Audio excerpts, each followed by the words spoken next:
Hello, hello, hello. I am welcoming you all there in a unique style. Hello hello hello. Last वाली videos में तुम्हें बहुत पसंद आया था, मुझे से फीडबैक मिला, तो आई थॉट कि इस बार वैसे ही शुरुआत करनी चाहिए। तो आज मैं पदार्थ विज्ञान का जो हमने लास्ट टाइम हमने प्रमाण शुरू करे थे, तो आज हम उसका पहला प्रमाण शुरू कर रहे हैं, प्रत्यक्ष प्रमाण।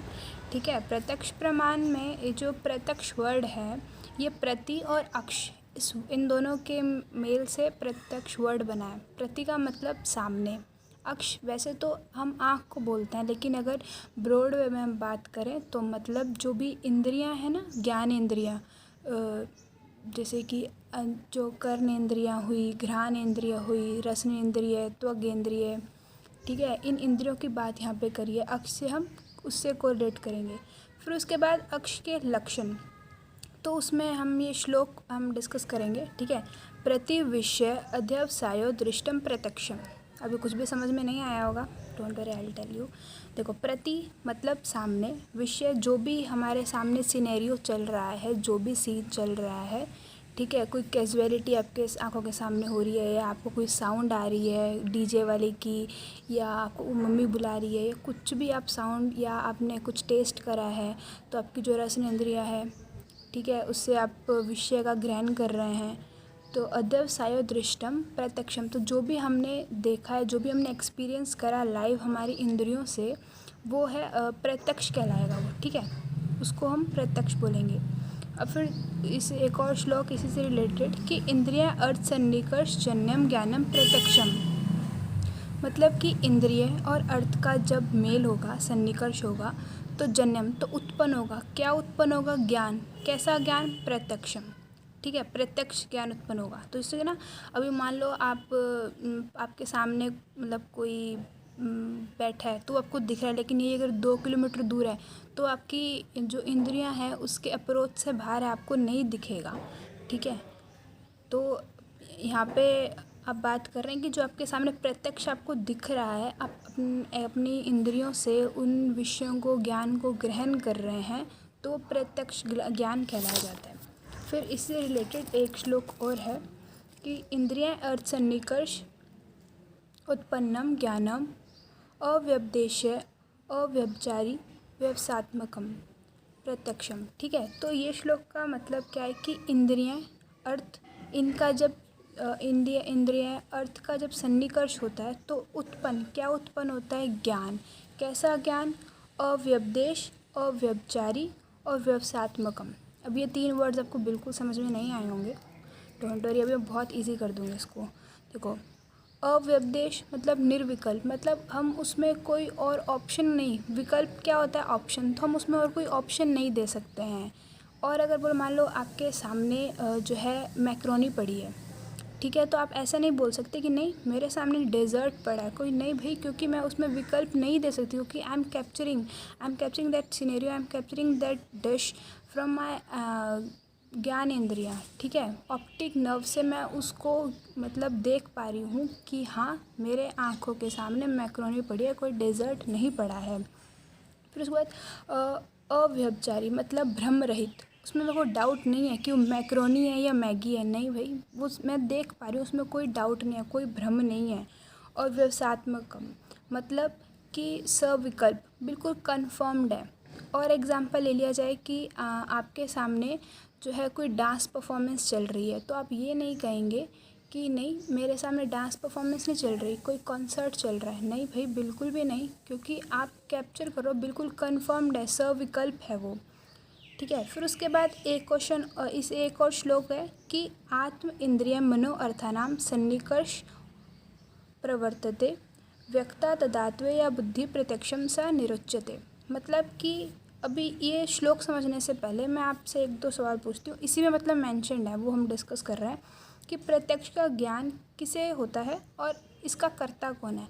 तो जो भी कुछ चल रहा है उसका ज्ञान हम सब, हमारे जो है जीवात्मा को ही ज्ञान होता है कि हमारे जो भी कर्म हैं, अच्छे कर्म हैं, बुरे कर्म हैं, पास्ट में हमारे साथ क्या हुआ है, कि हम कर्म जो भी भोगते हैं या प्रेजेंट में हमारे साथ क्या हो रहा है, वो सब कुछ नॉलेज सिर्फ आत्मा को, कर्ता को, कर्ता मतलब बेसिक फैक्टर, वो आत्मा है। आत्मा को ही हर चीज़ की नॉलेज होती है। किसके थ्रू होती है? उसका साधन क्या है वो इंद्रियां हैं, ठीक है। तो इसलिए यहाँ पर और ना इसीलिए लिखा है कि ज्ञान का अधिकरण आत्मा, जीवात्मा को होता है, ठीक है।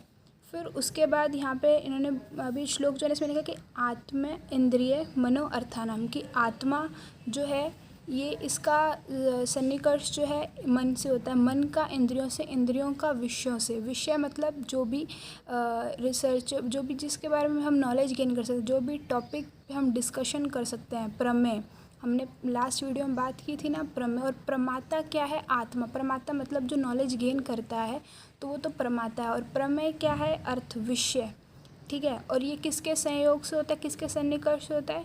क्योंकि आत्मा जो है मन को प्रेरित करती है, मन से सन्निकर्ष करती है, फिर मन जो है वो इंद्रियों से सन्निकर्ष करता है, इंद्रियां विषयों से सन्निकर्ष करती है, वो नॉलेज गेन करते हैं। They capture all the scenario, ठीक है। कैजुअलिटीज़ क्या हैपन हो रही है कुछ, और जो नॉलेज गेन करनी है तो वो करेंगे, ठीक है। फिर उसके बाद इसमें लिखा है कि प्रवर्तते, उत्पन्न, क्या उत्पन्न होता है? व्यक्ता। व्यक्ता मतलब स्पष्ट ज्ञान। फिर जब आत्मा, इंद्रियां, मन, अर्थ का संयोग होता है, सन्निकर्ष, ठीक है, तो प्रवर्तते क्या उत्पन्न होता है? स्पष्ट ज्ञान। तदात्म्य, तदात्म्य मतलब hand to hand, on the spot, ठीक है, उसी क्षण। तो उसी क्षण जो स्पष्ट ट्रू नॉलेज, जो प्रमा हमने बात की थी ना, प्रमा मतलब ट्रू नॉलेज, तो प्रमा व्यक्ता जो है तदात या बुद्धि, और उससे हम एक बुद्धि डेवलप करेंगे, एक नॉलेज डेवलप करेंगे, ठीक है। और उस नॉलेज, और वो नॉलेज कैसी होगी? प्रत्यक्ष, क्योंकि हमने वो सब हमारी इंद्रियों के हेल्प से हमने वो नॉलेज ग्रैस्प करी है। तो अब देखो, अभी श्लोक में फिर से पढ़ती हूँ। आत्म इंद्रिय मनो अर्थानाम सन्निकर्षात् प्रवर्तते व्यक्ता तदात्म्य या बुद्धि प्रत्यक्षम सा निरुच्यते। तो इसका मतलब को समझ में आ गया होगा कि आत्मा, इंद्रियां, मन, अर्थ का संयोग होता है, सन्निकर्ष होता है, फिर क्या उत्पन्न होता है? एक स्पष्ट ज्ञान उत्पन्न होता है, on the spot, hand to hand, उसी क्षण, मतलब तदात्म्य। और इससे हम एक बुद्धि, एक कंक्लूज़न, एक डाटा हम एक बनाते हैं कि हाँ ये सीन हुआ था, ये इसका कंक्लूडरी पार्ट है। कि मान लो मैंने मैक्रोनी खाई तो मैंने हाँ कि बहुत टेस्टी बनी है, बिल्कुल कच्ची नहीं है, नमकीन इसका टेस्ट है, स्पाइसी है खूब वगैरह। तो मैंने जो है बुद्धि डेवलप करी, कैसे?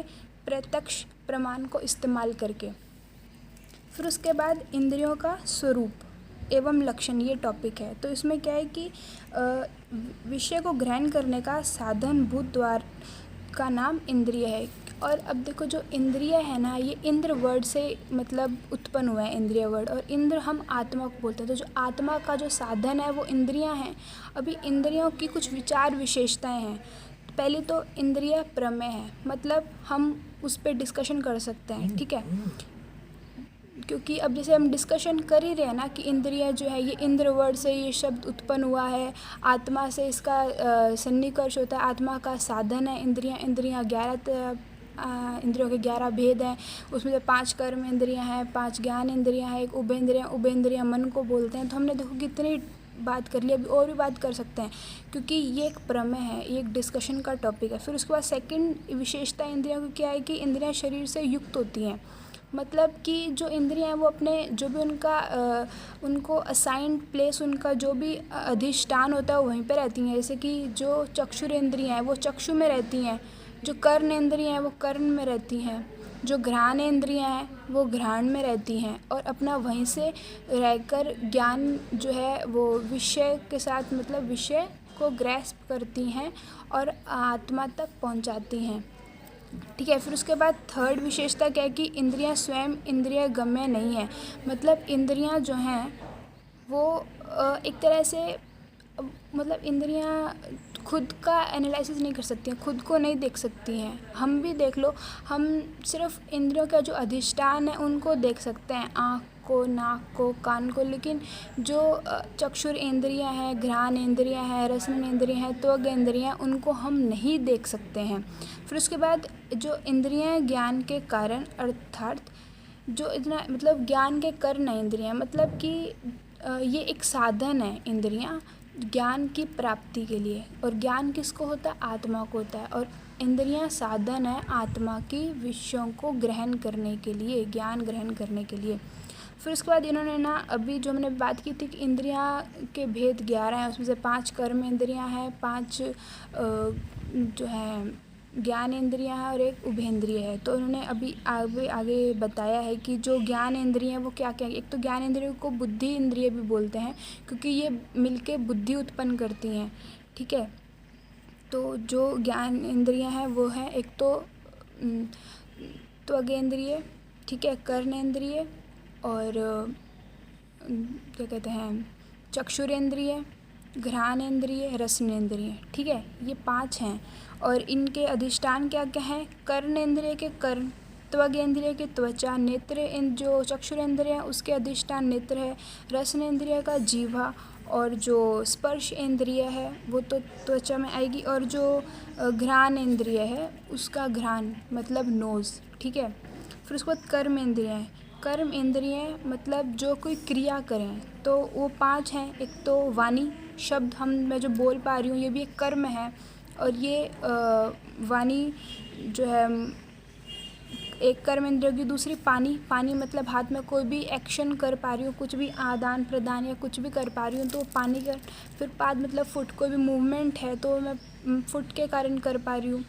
फिर उसके बाद पायु, पायु मतलब एनस, ठीक है। कोई भी मैं जो एक्सक्रीटरी प्रोडक्ट्स जो हैं वो एक्सक्रीशन मैं पायु के थ्रू, एनस के थ्रू करूँगी। और जो उपस्थ है मतलब पेनिस, ठीक है। तो उससे हम उसको वो मूत्रेंद्रिय है, ठीक है। यहाँ से मूत्र और मैथुन क्रिया की जा सकती है, ठीक है। फिर उसके बाद यहाँ पे विशेष उन्होंने एक बात और बताई है कि इसमें लिखा कि जिस इंद्रिय में जिस भूत की अधिकता होती है वह इंद्रिय उसी भूत के अर्थ को ग्रहण करती है।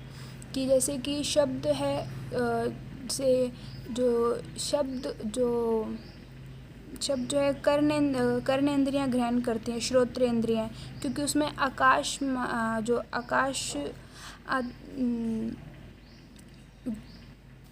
मतलब जो आकाश भूत है उसकी प्रधानता होती है, ठीक है। ऐसे ही जो रसनेंद्रिय है उसमें जल महाभूत की, गंध में जो है पृथ्वी महाभूत की दिखता है, ठीक है। फिर उसके बाद इन्होंने उभेंद्रिय की बात की। उभेंद्रिय मतलब मन। तो मन का काम क्या होता है कि चिंता करना, विचार करना कोई भी टॉपिक पे, और उवय मतलब तर्क वितर्क करना, ठीक है। सुख दुख की इच्छा मतलब जैसे कि ना अभी सुख ये उसका मनन करना सुख दुख का, ठीक है। संकल्प लेना कि हाँ आज से, ऐसे हम फालतू के कई संकल्प लेते हैं ना कि आज से मैं 24 घंटे में से 12 घंटा पढ़ूंगी, ये करूंगी वो करूंगी, बिल्कुल टाइम वेस्ट नहीं करूंगी सोशल साइट्स पे, ऐसा। तो ये हम ऐसे संकल्प लेते हैं, वो मन से लेते हैं हम, ठीक है। जो कि पता है कि 2 दिन भी नहीं चलते हैं। फिर उसके बाद ना इंद्रियाँ अब इन्होंने पूछा कि इंद्रियाँ भौतिक हैं या अहंकारिक हैं। तो कुछ दर्शन बोलते हैं कि भौतिक है, कुछ बोलते हैं कि अहंकारिक है। अहंकारिक मतलब कि अहंकार से मतलब सत्व रज तम से बनी है, ये तो सांख्य दर्शन बोलता है, ठीक है। कि सुश्रुत संहिता में कि जो अहंकारिक इंद्रियां अहंकारिक होती हैं मतलब सत्व और रज से मिलकर जो है ज्ञान इंद्रियां उत्पन्न होती हैं, ठीक है। रज और तम से जो है वो कर्म इंद्रियां उत्पन्न क्या कहते हैं कर्म इंद्रियां उत्पन्न होती हैं, ठीक है। लेकिन जो न्याय या वैशेषिक वेदांत आयुर्वेद है वो बोलते हैं कि नहीं भौतिक है, मतलब महाभूतों से वैसे बने तो 500 महाभूत हैं लेकिन उनमें डोमिनेंस किसी एक महाभूत की है। कि जैसे आकाश महाभूत जो है ये इससे जो है शब्द मतलब श्रोत्रेंद्रिय बनी है। घ्राणेंद्रियों में पृथ्वी महाभूत की प्रधानता है क्योंकि गंध उसमें गुण आ गया है, ठीक है। फिर उसके बाद यहाँ पे इंद्रिय पंचक तालिका, इसकी बात करते हैं। तो इसमें पंच इंद्रियाँ 5 होती हैं, क्या क्या, श्रोत्र स्पर्श चक्षु रसन घ्राण, ठीक है। फिर उसके बाद इंद्रियों के द्रव्य क्या क्या हैं कि जो श्रोत्र है आकाश मतलब शब्द वो ग्रहण करता है, स्पर्श वायु का होता है, ठीक है। चक्षु अग्नि से ही तो रूप देख पाते हैं हम लोग, तो अग्नि जो है वो चक्षु में आएगी। रसन जल कोई भी टेस्ट है तो वो उसमें जल महाभूत की प्रधानता होगी, जब भी तो हम मतलब उसका टेस्ट ले पाएंगे। घ्राण मतलब उसमें पृथ्वी महाभूत की प्रधानता होगी। फिर उसके बाद पंच इंद्रिय अधिष्ठान, अब इनके अधिष्ठान मतलब इनकी लोकेशन क्या क्या है।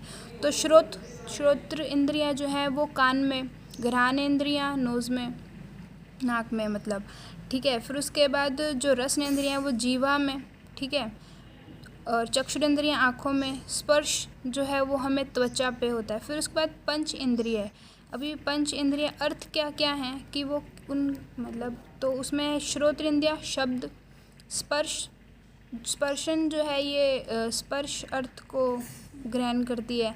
चक्षुरेंद्रिय रूप को ग्रहण करती है क्योंकि जो अग्नि महाभूत डोमिनेंट है वो। रसन इंद्रियाँ जो रस को ग्रहण करती हैं, घ्राणेंद्रिय गंध को, और ये कैसी बुद्धि उत्पन्न करती हैं, तो उसमें जो श्रोत्र है वो श्रोत्र बुद्धि, साउंड सुन के साउंड कैसी साउंड आ रही है वो वैसी वो बुद्धि उत्पन्न करेंगे कि अभी कोई मुझे बाइक का हॉर्न सुनाई दे रहा है, मतलब मैं ट्रैवल कर रही हूँ एकदम से, मान लो मैं स्कूटर पे और पीछे मुझे बस का हॉर्न तो मुझे साइड देनी है, तो मेरे जो कर्णेंद्रिया है उसने जो है बुद्धि उत्पन्न करी कि पीछे से एक कार हॉर्न दे रही है कि उसको साइड चाहिए, तो उसने बुद्धि उत्पन्न करी ना। स्पर्श इंद्रिया कि मान लो मैं छत पे बैठी हूँ, ठीक है, जैसे कि अभी मैं छत पे ही बैठी हूँ, तो उसमें एकदम से बारिश होने लग गई, तो क्या है कि वो बारिश की जो बूंद है वो मेरी त्वचा से उनका स्पर्शन होगा, तो इससे मेरी बुद्धि जो स्पर्शन बुद्धि है वो उत्पन्न होगी कि बारिश आनी शुरू होगी है, अपना सेटअप लेके नीचे जाओ। ऐसे ही जो चक्षुर इंद्रिय है, जो चक्षु है उससे चक्षु बुद्धि उत्पन्न होती है कि मान लो मैं कुछ देख रही हूँ, ठीक है, मेरे सामने मान लो कोई चिड़िया कुछ खा रही है, ठीक है, तो मैं उसे उसका रूप ग्रहण कर मेरी चक्षु जो है वो रूप ग्रहण कर रही हैं, ठीक है, और जो है बुद्धि उत्पन्न कर रही हैं। वैसे ही जो रसन है वो रसन बुद्धि उत्पन्न करता है, रसन इंद्रिय कैसी बुद्धि उत्पन्न करेगा कि मान लो मैंने कोई स्वीट डिश जो है अभी खाई, तो उससे मेरे को उस मतलब उसमें क्या कुछ इंग्रेडिएंट्स डाले हुए थे, ये वाली बुद्धि उत्पन्न होएगी। घ्राण इंद्रिय से जो है घ्राण बुद्धि की, मान लो मेरे को भी एकदम से बहुत अच्छी सी खुशबू आई है, तो मैं ऐसा गैस आउट से कि शायद किचन में कुछ अच्छा सा बन रहा है, शायद मेरे ख्याल से खीर बन रही है या हलवा बन रहा है क्योंकि उसके भुनने की खुशबू आ रही है, तो ये भी मतलब घ्राण बुद्धि उत्पन्न करेगा, ठीक है। तो आज के लिए हम इतना ही रखते हैं क्योंकि फिर वीडियो काफ़ी लंबी हो रही है, और आप ना जो 3 श्लोक मैंने शुरुआत में बताया था वो तो आप कंफर्म याद रखिएगा, और मैंने अपने वैसे अपना बेस्ट देने की कोशिश करी है। Thank you for watching my video, thank you.